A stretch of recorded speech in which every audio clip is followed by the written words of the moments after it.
ലോകത്തിലെ ഏറ്റവും വാല്യബിൾ ആയിട്ടുള്ള കറൻസി ഏതാണെന്നറിയോ? നിങ്ങളിപ്പോ പറയാൻ പോകുന്നത് കുവൈറ്റി ദിനാർ, ബഹ്റൈനി ദിനാർ, ഒമാനി റിയാൽ എന്നൊക്കെ ആയിരിക്കും. ഞാൻ പറയുന്ന അല്ലാന്ന്. ലോകത്തിലെ ഏറ്റവും വാല്യബിൾ ആയിട്ടുള്ള കറൻസി നമ്മുടെ ടൈമാണ്. നിങ്ങൾ ഇപ്പൊ ഇരിക്കുന്ന സ്ഥലം, നിങ്ങളെ പാർട്ട്ണർ, നിങ്ങളുടെ ഫാമിലി, നിങ്ങളുടെ ഫ്രണ്ട്സ് റെസ്പെക്റ്റും വാല്യൂം തരുന്നില്ലെങ്കിൽ പിന്നെ ഒരു സെക്കൻഡ് പോലും അവർക്ക് വേണ്ടി സ്പെൻഡ് ചെയ്യണം. നിങ്ങൾക്ക് വാല്യൂം റെസ്പെക്റ്റും കിട്ടാത്ത സ്ഥലത്ത് നിങ്ങൾ പോകാനും പാടില്ല, അതിനെക്കുറിച്ച് ചിന്തിച്ച് ടൈം കളയാനും പാടില്ല. ഒരാളെ ലൈഫിലെ ടൈമാണ് ഏറ്റവും പ്രഷ്യസ് ആയിട്ടുള്ളത്. അത് വൈസായിട്ട് യൂസ് ചെയ്യുക. കുൻഫു പാണ്ടയിൽ ഒരു സേയിങ് ഉണ്ട്, അതിലെ മെസ്സേജ് ഇതാണ്: yesterday is a history, tomorrow is a mystery and today is a gift. That's why it's called present. നിങ്ങൾ ഇപ്പൊ ഇരിക്കുന്ന സ്ഥലം നിങ്ങളെ റെസ്പെക്ട് ചെയ്യുന്നുണ്ടോ, വാല്യൂ ചെയ്യുന്നുണ്ടോ എന്നുള്ളത് താഴെ കമന്റ് ചെയ്യും. ലോകത്തിലെ ഏറ്റവും വാല്യബിൾ ആയിട്ടുള്ള കറൻസി ഏതാണെന്നറിയോ?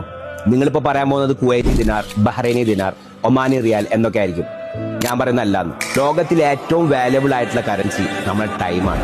നിങ്ങൾ ഇപ്പൊ ഇരിക്കുന്ന സ്ഥലം, നിങ്ങളെ പാർട്ട്ണർ, നിങ്ങളുടെ ഫാമിലി, നിങ്ങളുടെ ഫ്രണ്ട്സ് റെസ്പെക്റ്റും വാല്യൂം തരുന്നില്ലെങ്കിൽ പിന്നെ ഒരു സെക്കൻഡ് പോലും അവർക്ക് വേണ്ടി സ്പെൻഡ് ചെയ്യണം. നിങ്ങൾക്ക് വാല്യൂം റെസ്പെക്റ്റും കിട്ടാത്ത സ്ഥലത്ത് നിങ്ങൾ പോകാനും പാടില്ല, അതിനെക്കുറിച്ച് ചിന്തിച്ച് ടൈം കളയാനും പാടില്ല.